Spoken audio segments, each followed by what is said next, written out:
कबीरा सोई पीर है जो जाने पर पीर, जो पर पीर न जाने सो काफिर बेपीर।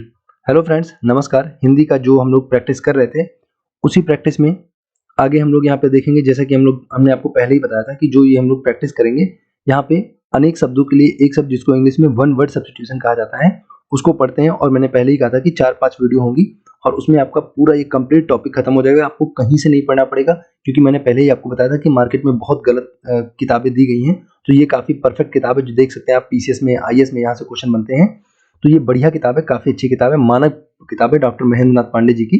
तो आपको उस बुक से मैं पढ़ा रहा हूँ, तो आप प्लीज़ इसी से पढ़िए। और मैं सारा इसका जितना कंटेंट है वो पूरा यूट्यूब पर अपलोड कर दूंगा, तो आप आसानी से इसका रिवीजन बार बार करते रहिए। आपको बार बार इधर उधर भटकना नहीं पड़ेगा और आसानी से आपको बहुत अच्छे कंटेंट तैयार हो जाएंगे ना।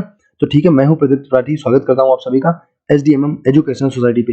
फ्रेंड्स, अगर आप नए हैं तो प्लीज सब्सक्राइब कर लेना, प्रमोट करना, लाइक करना। तो चलिए स्टार्ट करते हैं आज की वीडियो। जैसा कि मैंने आपको कल की वीडियो में बताया भी था, जो प्रमाण से सिद्ध ना हो सके उसे अप्रमेय बोलते हैं, जो तौला या मापा ना जा सके उसे अपरिमेय बोलते हैं। देख लेना इसको, काफी इंपॉर्टेंट है दोनों।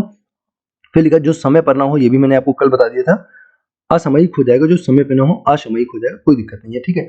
फिर आज से यहाँ से पढ़ना था, जो अवश्य होने वाला हो उसे अवश्यम भावी बोलते हैं। अवश्यम भावी, जो अवश्य होने वाला उसको अवश्यम भावी।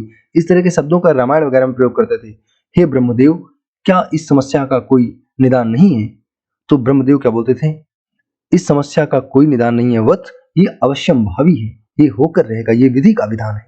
ओके, तो आप समझ जाना ऐसे शब्दों का प्रयोग कहाँ पे होता था, रामायण वगैरह में करते थे। अवश्यम भावी, जो अवश्य होने वाला है उसे अवश्यम भावी बोलते हैं, ठीक है। अगर लिखा जिसका विवाह ना हुआ हो उसे अविवाहित बोलते हैं। काफी आसान है ना। अब आप सोच रहे होगे अब ये दुख जाता काहे नहीं है ना। ये कैसे बोलते हो विनोद? है विनोद, सुन रहा है विनोद? उसे हम बोलते हैं ना, अबे दुख का खत्म काहे नहीं होता बे। ओके, तो ठीक है, लिखा है जिसका विवाह ना हुआ हो उसे क्या बोलते हैं? अविवाहित बोलते हैं। अब आप समझ रहे होगे भावनाओं को मेरी ना, क्या कहना चाह रहे हैं। Okay, come on. आगे देखेंगे, व्यवहार में ना लाया गया हो उसे क्या बोलते हैं? इंपॉर्टेंट नहीं, छोड़ दीजिए इसको। अगला लिखा है जो शोक करने योग्य ना हो, इसको भी छोड़िए। जो नहीं हो सकता, असंभव होगा। जो नहीं हो सकता उसको क्या बोलते हैं? असंभव बोलते हैं, ठीक है। जिसमें सामर्थ्य ना हो, असामर्थ्य है, इंपॉर्टेंट ज्यादा नहीं है। अंतर्यामी देख लेंगे, जो सबके अंतःकरण की बात जानता है, ये पहले ही मैंने आपको बताया था, ये हो जाएगा अंतर्यामी हो जाएगा। जो सबके मन की बात जानता है, सो तुम जानो अंतर्यामी पूर्व मोर मनोरथ स्वामी, है ना। तुलसीदास जी लिखते हैं रामचरितमानस में। तो अंतर्यामी किसको बोलते हैं? भगवान श्री राम को बोलते हैं तुलसीदास जी ना। अगला लिखा है वेरी वेरी इंपॉर्टेंट है, अगला आप देख सकते हैं, जिसका इलाज ना हो सके, जिसका इलाज ही ना हो सके, ऐसी बीमारी, लाइलाज बीमारी जिसका इलाज ना हो सके उसे क्या बोलते हैं? असाध्य बोलते हैं। क्या बोलते हैं? असाध्य बोलते हैं। जिसका इलाज ही संभव ना हो उसे असाध्य बोलते हैं। ध्यान रखना, बहुत बढ़िया क्वेश्चन है, काफी इंपॉर्टेंट क्वेश्चन। देखो समीक्षा अधिकारी में पूछा गया था, आरओ की परीक्षा में, समीक्षा अधिकारी में ना। अगला क्वेश्चन लिखा है, ठीक है, इसको छोड़ेंगे। अगला है, ठीक, इसे भी नहीं, जस्ट वेट, उसके बाद मैं देखता हूँ। यहाँ पे जो इंपॉर्टेंट है उनको छोड़ते चलेंगे आराम से, कोई दिक्कत नहीं है ना। देखो जो यहाँ पे कह रहे हैं कि जो नया ना हो, इसको देख लेंगे, अनूतन हो जाएगा। जो नया ना हो उसे क्या बोलते हैं? अनूतन बोलते हैं। यानी कि नूतन किसको बोलते हैं? नूतन। अगर आपसे पूछेगा तो नूतन नया का पर्यायवाची हो जाएगा, नया का, है ना। न्यू का पर्यायवाची क्या हो जाएगा? नया का पर्यायवाची हो जाएगा नूतन, ठीक, ध्यान रखना। अगला क्वेश्चन लिखा, किसी कार्य के लिए दी जाने वाली आर्थिक सहायता, वेरी इंपॉर्टेंट है, उसको क्या बोलते हैं? किसी कार्य के लिए जो आर्थिक सहायता दी जाती है उसको क्या बोलते हैं? अनुदान बोलते हैं। किसी कार्य के लिए दी जाने वाली आर्थिक सहायता को अनुदान बोला जाता है। तो फ्रेंड्स ध्यान रखना, किसी कार्य के लिए दी जाने वाली आर्थिक सहायता क्या कहलाती है? अनुदान कहलाती है। फिर अगला लिखा है, किसी और स्थान पर, अनत्र होता है, इंपॉर्टेंट नहीं है, अनत्र इंपॉर्टेंट है, जिसका मन किसी दूसरी ओर लगा हो, काफी काफी इंपॉर्टेंट, ध्यान रखना। अन्य मनुष्य बोलते हैं, जिसका मन, जिसका दिल, किसका दीदार कहीं और लगा हो उसको क्या बोलते हैं? अन्य मनुष्य बोलते हैं, अन्य मनुष्य। ध्यान रखना, जिसका दिमाग कहीं, ध्यान कहीं दूसरी ओर हो ना। ओके, तो मतलब बैठे बैठे यही खो जाता हूं मैं ना, बैठे बैठे यूं ही खो जाता हूं मैं, क्या यही प्यार है ना। तो वही वाला, उसी कंडीशन को क्या बोलते हैं? अन्य मनुष्य। देखो अन्य मन यहाँ पे लिखा ही है, पता चला अन्य मन, मतलब मन कहीं अन्य जगह पे, किसी दूसरी जगह पे, अन्य मनुष्य बोलते हैं जिसका मन किसी दूसरी ओर लगा हो। अगला देखेंगे, जिस पर अपकार किया गया हो, अपकृत होता है, अपकृत, है ना। जिस पर अपकार किया होगा उसे अपकृत बोलते हैं। अगला देखेंगे, ओके।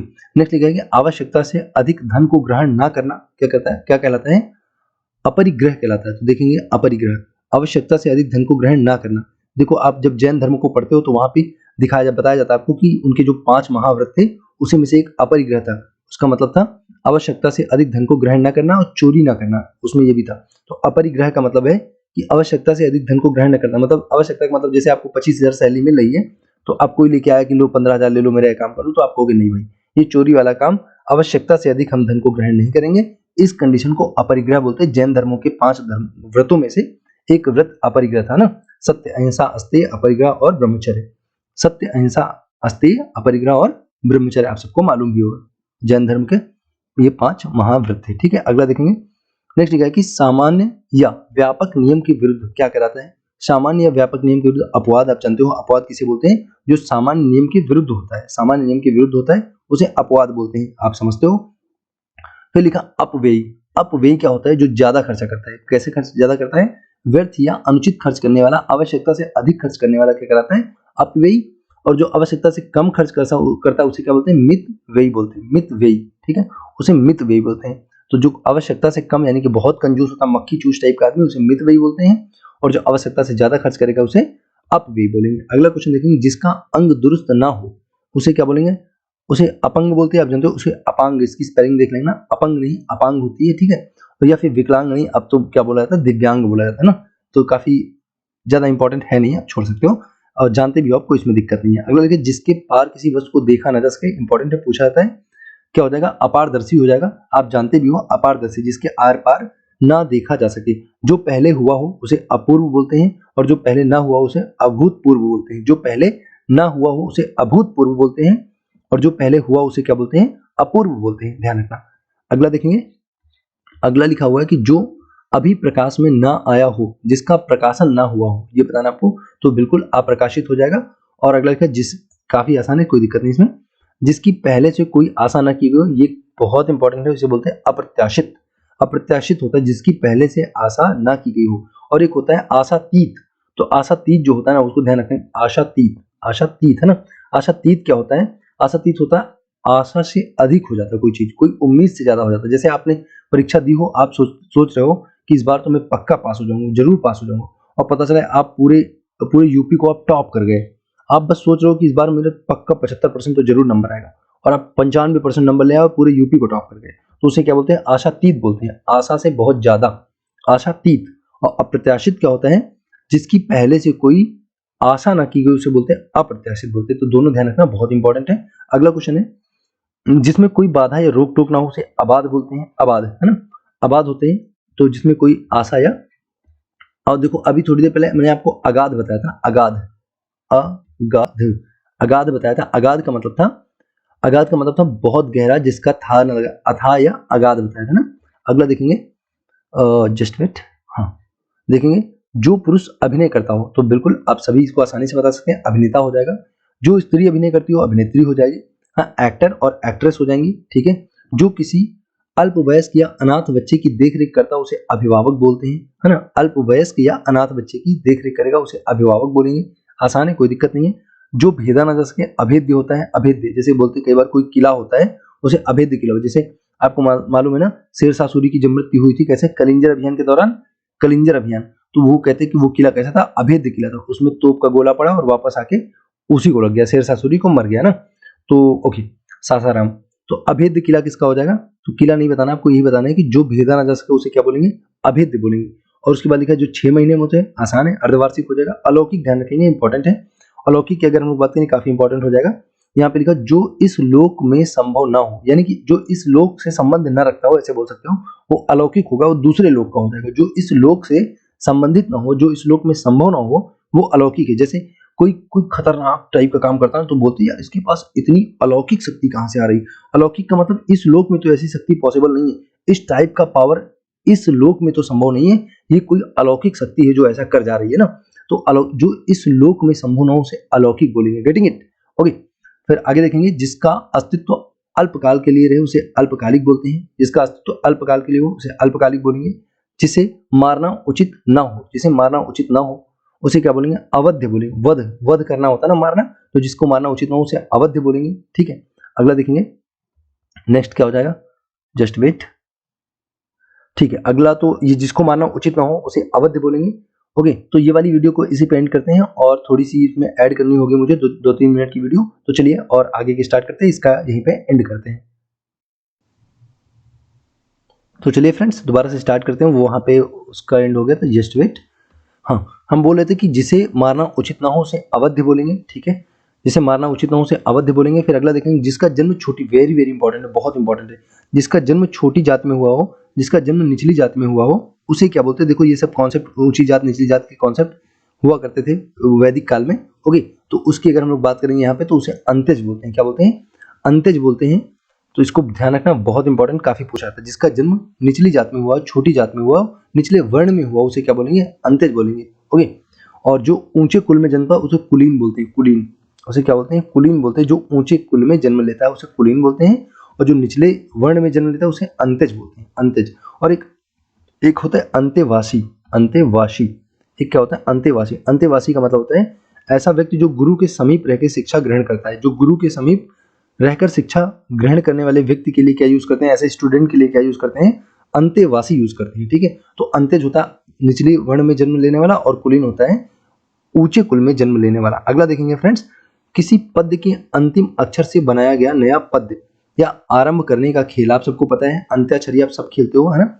शुरू करो अंताक्षरी लेके हरि का नाम, ऐसे करके बोलते थे ना, समय बिताने के लिए करना है कुछ काम। अब तो ऐसा जमाना आ गया कि हम लोग को समय ही नहीं मिलता ना। ओके, तो फ्रेंड्स अगर हम लोग बात करें अंत्याक्षरी की बात करें तो इसकी स्पेलिंग थोड़ा सा ध्यान रखना, और इसका मतलब भी आप आज समझ जाएंगे कि अंत्याक्षरी का मतलब क्या होता था। किसी पद के अंतिम अक्षर से नया पद स्टार्ट करने का जो एक खेल होता है उसे क्या बोलते हैं? उसे अंत्याक्षरी बोलते हैं। तो अंत्याक्षरी की स्पेलिंग ध्यान रखना, इसकी जो लिखी देखना, आ के ऊपर छोटा ये पॉइंट लगा हुआ है ना, पॉइंट नहीं है, इसको क्या बोलते हैं? अनुसार बोलते हैं, ठीक है। तो ऊपर हो जाएगा अनुसार, हो गया अंत्या और छरी, ध्यान रखना, अंत्या छरी। तो अंत्याक्षरी की स्पेलिंग पूछी जाती है आपसे, ध्यान रखना। तर्क के बिना मान लिया गया क्या कहलाता है? अंधविश्वास होता। बस एक बार जैसे बता दिया गया उसी को आप मानते चले आ रहे हो। आप जानते हो अंधविश्वास के बारे में ना, इसको अंधविश्वास बोलते हैं। अगला बोल, जो बिना तर्क के मान लिया जाए। ओके, अपने अंश या हिस्से के रूप में कुछ देना, तो अंशदान होता है। जैसे कई बार होता है कि आप अंशदान करते हो, है ना। तो अपने अंश या हिस्से के रूप में अंशदान आसान है और ज्यादा इंपॉर्टेंट भी नहीं, इसको छोड़ भी सकते हैं। अंत्याक्षरी काफी इंपॉर्टेंट स्पेलिंग है, स्पेलिंग ध्यान रखना। ओके, फिर आगे देखेंगे, अंशदान हो गया, अकंटक हो गया, इसको भी छोड़ देंगे, इसको भी छोड़ते हैं। अच्छम सक्षम, ठीक है। जिसको क्षमा ना किया, देखिए ये काफी इंपॉर्टेंट है। यहाँ पे देखेंगे, जिसको क्षमा ना किया जा सके, अक्षम में हो जाएगा। जिसको क्षमा ना किया जा सके उसे क्या बोलेंगे? क्षमा ना किया जा सके उसे अक्षम में बोलेंगे, अक्षम में। और जो ना जाना जा सके, जो ना जाना जा सके, जिसे जाना, जो ना जाना जा सके उसे अज्ञेय बोलेंगे ना, अज्ञेय। ओके, तो ये अज्ञेय हो जाएगा, जो ना जाना जा सके। तो आप ध्यान रखना इसको। इनकी अज्ञेय, अज्ञेय एक लोग रचनाकार थे ना, अपने हिंदी में अज्ञेय नाम के एक रचनाकार थे ना, उनकी रचना का नाम बता सकते हो आप? अज्ञेय की किसी रचना का नाम? तो अज्ञेय की रचना का नाम क्या हो जाएगा, बताएंगे? तो इनकी रचनाएं अज्ञेय की अगर बात करें हम लोग तो आधे अधूरे थे, आषाढ़ का एक दिन था, और आषाढ़ का एक दिन था, आधे अधूरे, आषाढ़ का एक दिन, और क्या था? और बड़ी इंपॉर्टेंट रचना एक है, कितनी नावों में कितनी बार, है ना। ओके, अगला देखेंगे, जो कुछ ना, तो यहाँ पे बोल रहे थे जो ना जाना जा सके उसे अज्ञेय बोलते हैं। जो कुछ ना जानता हो, ये बहुत इंपॉर्टेंट फ्रेंड्स, इसको जरूर ध्यान रखना, वेरी वेरी इंपॉर्टेंट है। ये पूछा जाता है, लोग गलत भी करते हैं इसको। अज्ञा, अज्ञानी, अज्ञानी तो आसान है, बहुत आसान है, लेकिन अज्ञ आपको ध्यान रखना, अज्ञ, है ना। जो कुछ ना जानता हो उसे अज्ञ बोलते हैं, इसको बिल्कुल से ध्यान रखना, अज्ञ बोलते हैं। जो कुछ ना जानता हो उसे अज्ञ बोलते हैं। देखो, वो ना तो आ से अनार जानता है, आ टू गया, उसे कुछ नहीं पता बेचारे को। आ टू गया, उसको कुछ आता ही नहीं, ये भी नहीं आता, ये भी नहीं आता। आ गया तो उसको ना आ आता है ना गया आता, उसे कुछ नहीं आता, बिल्कुल नहीं आता। तो ध्यान रखना, जो कुछ नहीं जानता उसे अज्ञ बोलते हैं, ठीक है। अगला लिखा है, जो ना जाना गया हो। देखो यहाँ पे लिखा जो कुछ ना जानता हो, और यहाँ पे लिखा कि जो ना जाना गया हो, मतलब वो अज्ञात कहलाता है, अज्ञात, अभी उसके बारे में जानने के लिए बचा है। जैसे आपको पता है सिंधु घाटी सभ्यता की जो लिपि है उसको अभी पढ़ा नहीं जा सका है, उसके बारे में अभी जाना नहीं जा सका है, तो आपको वहां पे ध्यान रखना, उसको क्या बोलेंगे? अज्ञात है, वो अभी उसके बारे में ज्ञान प्राप्त नहीं हुआ, वो अज्ञात है। ओके, तो जो ना जाना गया हो उसे अज्ञात बोलेंगे। आगे देखेंगे, जो गिना ना जा सके, तो बिल्कुल आसान है, अनगिनत, बहुत बार पढ़ते हो, अगणित बोलते हैं, अगणित या अनगिनत उसको बोला जाता है, ठीक है। नेक्स्ट देखेंगे, अगणित हो गया या अनगिनत हो गया, जिसके अंदर या पास ना पहुंचा जा सके। देखो ये भी काफी इंपॉर्टेंट है, पूछा था, उसे बोलते हैं अगम्य बोलते हैं। जहां पे पहुंचना, या लिखा कि जिसके अंदर पहुंचा ना जा सके, है ना, उसे क्या बोलते हैं? अगम्य बोलते हैं, अगम्य, ध्यान रखना, काफी इंपॉर्टेंट है। जहां पे पहुंचा ना जा सके, यहाँ पे ना साफ साफ लिख दिया कि आप पहुंच ही नहीं सकते हो। पहुंचना कठिन नहीं है, आप पहुंच ही नहीं सकते हो, पहुंचा ना जा सके। ओके, तो ध्यान रखना, उसे बोलते हैं अगम्य, बोलते हैं अगम्य, जहां पहुंचा ना जा सके। अगला देखेंगे, जो कार्य रूप में ना लाया गया हो, ओके, और जहाँ पहुँचना मुश्किल हो उसे दुर्गम बोलते हैं, दुर्गम। जहाँ पे जाना मुश्किल हो उसे दुर्गम बोलते हैं, और जहाँ पहुँचा ही ना जा सके उसे अगम्य बोलते हैं। ओके, अगला देखें, जो कार्य रूप में ना लाया जा सके अव्यावहारिक होता है। जो ऐसा काम जो प्रैक्टिकली ना किया जा सकता हो उसे क्या बोलते हैं? अव्यावहारिक बोलते हैं। फिर लिखा, जिस स्त्री के पुत्र और पति दोनों ना हो, है ना, आपको ये बताना कि उसका पुत्र भी ना हो, मतलब ऐसी स्त्री होगी जिसने शादी कर ली हुई और शादी के बाद उसका हस्बैंड भी मर गया हो और उसका पुत्र भी ना हो, तो ऐसी स्त्री उसको अवीरा बोलते हैं। अवीरा, उसके घर में कोई वीरा नहीं है, कोई वीरा नहीं है, कोई वीरा नहीं है, वो अवीरा है। अवीरा, ध्यान रखना। कम बोलने वाला क्या होता है? अल्प क्या बोलते हैं उसको? मितभाषी बोलते हैं या अल्पभाषी बोलते हैं, कम बोलने वाला। और जो बहुत ज्यादा बोलता है उसे क्या बोलते हैं? वाचाल बोलते हैं। वाचाल, वाचाल ये भी बहुत ज्यादा इंपॉर्टेंट है। वाचाल बोलते हैं। वाकपटु बोलते हैं। वाकपटु क्या बोलते हैं? वाकपटु, वाकपटु बोलते हैं या वाचाल बोलते हैं। वाकपटु या वाचाल बोला जाता है जो बहुत ज्यादा बोलता है। अल्पभाषी या मितभाषी उसका अपोजिट हो जाएगा, उसका एंटोनिम हो जाएगा। और कम बोलने वाला क्या हो जाएगा? अल्पभाषी, और ज्यादा बोलने वाला वाचाल हो जाएगा या बहुभाषी बोल सकते हो, ठीक है। वो कई सारी भाषाओं को बोलने वाले के लिए वैसे बहुभाषी का प्रयोग करते हैं। तो देखिए कितने बार पूछा गया, काफी इंपॉर्टेंट है। नेक्स्ट देखेंगे, थोड़ा जानने वाला अल्पज्ञ होता है। ध्यान देंगे, थोड़ा जानने वाला अल्पज्ञ होता है, और जो कुछ भी नहीं जानता उसे क्या बोलते हैं? अज्ञ बोलते हैं। जो कुछ नहीं जानता, आठ हो गया बेचारा, कुछ नहीं जानता, उसे अज्ञ बोलते हैं। और अल्पज्ञ किसको बोलते हैं? थोड़ा जानने वालों को अल्पज्ञ बोला जाता है, ठीक है। आगे देखेंगे, नेक्स्ट देखेंगे, जो प्राप्त ना हो सके उसे अप्राप्य बोलेंगे। जो प्राप्त ना हो सके, ज्यादा इंपॉर्टेंट तो है नहीं, थोड़ा सा इंपॉर्टेंट है। जो प्राप्त ना हो सके उसे अप्राप्य बोला जाता है। फिर नेक्स्ट देखेंगे, नेक्स्ट लिखा अनंत, जिसका कभी अंत ना हो। ये काफी आसान है, कोई समस्या यहाँ पे नहीं होनी चाहिए। जिसका कभी अंत ना हो उसे अनंत बोलेंगे। फिर लिखा जिसका माँ बाप ना हो, तो आप सभी जानते हो इसको अनाथ बोलते हैं, ऑर्फन बोलते हैं। क्या बोलते हैं? ऑर्फन बोलते हैं, ऑर्फन, ठीक। अनाथ बोलते हैं जो जिसका माँ बाप ना हो उसे ऑर्फन बोलते हैं, अनाथ बोलते हैं। ऑर्फनेज होता है ना, अनाथालय। ओके, जिसके समान दूसरा कोई ना हो उसे अद्वितीय बोलते हैं। जिसके समान दूसरा कोई ना हो उसे क्या बोलते हैं? अद्वितीय बोलते हैं। तो ध्यान रखना, इंपॉर्टेंट ये भी हो जाएगा, अद्वितीय भी इंपॉर्टेंट है। नेक्स्ट देखेंगे, सूर्योदय से पूर्व का समय आपको बताना कि क्या कहलाता है। सूर्योदय से पूर्व का जो समय है, सूर्योदय के पहले का जो समय जो लालिमा होती है उसे क्या बोलते हैं? अरुणोदय बोलते हैं। अरुण, अरुण सूर्य का पर्यायवाची है ना, अरुण। तो बिल्कुल अगर आपको ये मालूम है अरुण सूर्य का पर्यायवाची है, तो बिल्कुल आप अरुण से आप जान जाओगे। अरुण उदय के थोड़ा का जो पहले का समय उसे अरुणोदय बोलते हैं। और अंशुमाली भी होता है ना, अंशुमाली, है ना, क्या होता है? अंशुमाली, अंशुमाली, है ना। अंशुमाली भी अगर आपसे पूछेगा तो सूर्य का हो जाएगा। और सरिता, एक होता है सरिता और एक होता है सविता। ध्यान देना, सविता, सविता। तो देखो इसमें से जस्ट वेट, हाँ जी, एक होता है सरिता होता है और एक मैंने आपको बताया कि एक सविता होता है। तो देखो इन दोनों में लोग कंफ्यूज हो जाते हैं कि कौन सा सूरज का है कौन सा नदी का है। तो देखिए सरिता जो है वो नदी का है और सविता जो है वो सूरज का है। कैसे याद करेंगे? सरिता में आर आ रहा है, क्या आ रहा है? आर। देखो यहाँ पे भी आर आ रहा है और यहाँ पे भी आर आ रहा है, तो सरिता बोलेगा तो आप जान जाना कि ये किसकी बात चल रही है? आर आ रहा है, मैं बोल रहा हूँ आर। सरिता में भी आर आता है और रिवर में भी आ रहा है। रिवर, रिवर का मतलब नदी। तो अगर सरिता पूछेगा तो नदी हो जाएगा, इसका मतलब जो सविता है वो सूरज का हो जाएगा। ध्यान रखना, सविता, सविता सूरज का होता है। तो सरिता और सविता में आप कंफ्यूज अब नहीं करेंगे। रिवर से आप याद रखेंगे, आर से आपको याद रखना। तो अरुणोदय क्या हो जाएगा? सूर्य उदय के थोड़ा पहले का जो समय होता है उसको क्या बोलते हैं? अरुणोदय बोला जाता है। चलिए अगला देखते हैं, अगला क्वेश्चन, जस्ट वेट। हाँ जी, नेक्स्ट देखेंगे, ठीक है। जिसका कोई काट या खंडन ना हो सके उसे अकाट्य बोलते हैं, उसे अकाट्य बोलते हैं, कोई प्रॉब्लम नहीं है। अगला देखेंगे, जिस पर मुकदमा चल रहा हो उसे क्या बोलते हैं? ये भी काफी इंपॉर्टेंट। जिस पर अभियोग लगाया गया हो, जिस पर अभियोग लगाया गया हो, जिस पर मुकदमा चल रहा हो उसे क्या बोलेंगे? तो उसे बोलते हैं अभियुक्त बोलते हैं। क्या बोलते हैं? काफी इंपॉर्टेंट, ध्यान रखना, अभियुक्त बोलते हैं, अभियोगी बोलते हैं। जिस पर मुकदमा चलाया गया हो अभियुक्त या अभियोगी होता है। ओके, बस एक दो और बचे हैं, इसको इस वीडियो को यहीं पे हम लोग एंड करेंगे थोड़ा सा देख के। अगला लिखा है, जिसकी कोई सीमा ना हो तो असीम हो जाएगा। और हाँ, ऊपर वाला छूट गया था क्या? जो सीमित ना हो तो बिल्कुल असीमित हो जाएगा। जो सीमित ना हो असीमित हो जाएगा। और जिसकी कोई सीमा ना हो उसे क्या बोलेंगे? असीम बोलेंगे। जिसकी कोई सीमा ना हो असीम हो जाएगा। वह हथियार जिसे फेंक कर शत्रुओं पर प्रहार किया जाता है, काफी इंपॉर्टेंट है, देखेंगे। वह हथियार जिसे फेंक कर शत्रुओं पर प्रहार किया जाता है उसे अस्त्र बोलते हैं। इसके बारे में थोड़ा समझ लेंगे। देखो, अस्त्र जैसे मान लो आ से अनार होता है और आ बड़ा आ से आम होता है। छोटा आ से अनार, बड़ा आ से आम होता है। तो अगर बताओ आपके हाथ में अनार है और आपके हाथ में आम है, तो आप बताओ उसको फेंक के मारोगे कि हाथ में पकड़ पकड़ के मारोगे? तो सीधी सी बात, आप उसको फेंक के मारोगे। तो बिल्कुल आ से जो आता है यानी कि अस्त्र, अस्त्र को आप ध्यान रखना, उसे क्या बोलते हैं? अस्त्र किसको बोलते हैं? जो फेंक कर मार, वह हथियार जिसे फेंक कर मार उसे क्या बोलते हैं? अस्त्र बोलते हैं। तो आप याद रखना, आ से अनार और आ से आम को हम लोग क्या करेंगे? फेंक कर मारेंगे। आ से अनार और आ से अस्त्र, तो फेंक के मारेंगे अस्त्र से। तो फ्रेंड्स देखिए, मैं बता रहा था कि वह हथियार जिसे फेंक कर शत्रुओं पर प्रहार किया जाएगा। तो देखिए, एक अस्त्र होता है, एक शस्त्र होता है ना, शस्त्र। तो इन दोनों में लोग कंफ्यूज रहते हैं, अस्त्र और शस्त्र में। तो मैं आपको कंफ्यूजन दूर कर रहा हूँ। अगर सोचो, आ से अनार होता है और आ से अस्त्र होता है। तो अगर आपके हाथ में अनार होगा, अगर आपके हाथ में क्या होगा, अगर आपके हाथ में अनार होगा तो आप क्या करोगे, उसको फेंक के मारोगे किसी को। तो आ से अनार होता है और आ से अस्त्र होता है, तो अस्त्र को भी हम लोग फेंक के मारेंगे। तो आपको बिल्कुल याद है, जो आ से है अनार, उसको फेंक के मारते हैं, यानी कि आ से अस्त्र को फेंक के मारेंगे।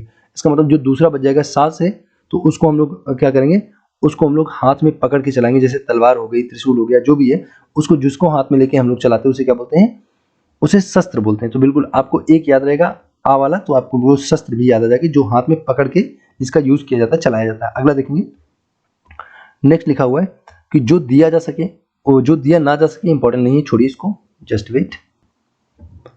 तो ओके, अगला लिखा है अवसरवादी। देखेंगे, अवसर के अनुरूप बदल जाना, उसको अवसरवादी बोलेंगे। काफी अच्छा ये वाला। अवसरवादी किसको बोलते हैं, जो अवसर के हिसाब से अपने आप को बदल लेता है, अपने आप को ढाल लेता है, उसको अवसरवादी बोला जाता है। अगला और देखेंगे, बस एक दो और देखना है, ज्यादा नहीं देखना है। लिखा है, हाँ जी, जिसके आने की कोई तिथि ना हो उसे क्या बोलते हैं, अतिथि बोलते हैं। अतिथि, जिसके आने की कोई तिथि ना हो उसे अतिथि बोला जाता है। काफी इंपॉर्टेंट है, ध्यान रखना, पूछा बहुत जाता है। अतिथि हो जाएगा। और ये दो देख लेंगे, बहुत ज्यादा इंपॉर्टेंट है ये, आदित्यका और आदित्यका। देखेंगे, पहाड़ के ऊपरी जो भूमि होती है, जैसे ये मान लीजिए मैं कोई बना दे रहा हूँ, ये मान लीजिए कोई पहाड़ है, तो ये पहाड़ के जो ऊपर की जो भूमि है, इसको आदित्यका बोला जाता है। और अगर पहाड़ के नीचे की भूमि को बोलेंगे, इसको क्या बोलते हैं, अधिपत्यका बोलते हैं, अधिपत्यका। तो आदित्यका बोलेंगे, तो अभी फिलहाल आप इसको देख लीजिए, वो आगे अभी आपको मिल भी जाएगा। आदित्यका है पहाड़ के ऊपर की भूमि है, आदित्यका। आदित्यका पहाड़ के ऊपर की भूमि हो जाएगी। ओके, फिर अगला देखेंगे, पहाड़ के ऊपर, और जस्ट यहाँ पे लास्ट ही पढ़ेंगे हम लोग कि पहाड़ के ऊपर आदित्यका हो जाएगा, अनुकरण करने योग्य जो अनुकरणीय हो जाएगा। और बस यहाँ पे हम लोग इतना ही देखेंगे। और ठीक है, ये लगभग 10-15 मिनट की आपकी वीडियो होगी। मुझे लगता है काफी अच्छे क्वेश्चन है, आप लोग प्लीज बार बार इसका रिवीजन करते रहना। ठीक है, ये था एंड इस वीडियो का। Thanks for watching and God bless you all.